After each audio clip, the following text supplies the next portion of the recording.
Sathyaraj sir பீக்ல இருக்காரு, number 1ல இருக்காரு. இப்போ 1 கோடி ரூபாய்க்கு மேல சம்பளம். அவர் டேட் வந்து மிஸ் ஆயிடக்கூடாது. ஸோ நம்ம இன்னொரு அதாவது பிரபு சார் வச்சு பண்ணியாச்சு, கார்த்திக் சார் வச்சு பண்ணியாச்சு, முரளியை வச்சு பண்ணியாச்சு. அடுத்து வந்து சத்யராஜ் சார் வர்றாரு. ஸோ ஒரு ஹீரோ ப்ரொமோஷனுக்காக நான் வந்து எவ்வளவு போராடினேன். பட் எனக்கு அதெல்லாம் கிடைக்கல. தலைவர்கிட்ட போய் சொன்னீங்களா ராஜா சார்கிட்ட? போய் கேட்டு பெர்மிஷன் வாங்கிட்டு நான் பண்ணேன். நீங்க வேணான்னு சொல்லுங்க, நான் வேணான்றேன். அப்படித்தானே கேட்டேன். எனக்கு இந்த படமே வேண்டாம் சார், நீங்க இல்லாம நான் பண்ண மாட்டேன். என்ன இவ்வளவு பண்ணிட்டு இந்த கதையை நீங்க கேட்டீங்கன்னா வந்து கொஞ்சம் வேற மாதிரி நான் பண்ணிருக்கேன்.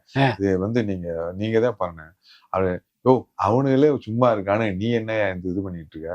நீ ஒரு படம் வெளியே போயிட்டு வா, அப்பதான் என்னோட அருமை உனக்கும் தெரியும் அவங்களுக்கும் தெரியும் அப்படின்றாரு.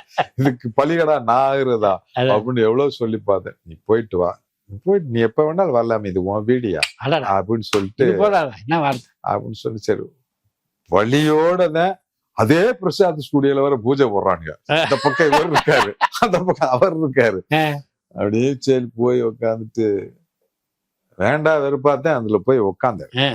சோ பட் அதுக்கப்புறம் வந்து அது வேற மாதிரி ஒரு செட் ஆகி வந்து அதுக்கப்புறம் வந்து அவரு தேவா சார் ரொம்ப மரியாதை ராஜா சார்ட்டு வந்து. நீங்க ராஜா சாரை விட்டு பிரிஞ்சு பண்ண ஃபர்ஸ்ட் படம் வந்து வள்ளல் தானா?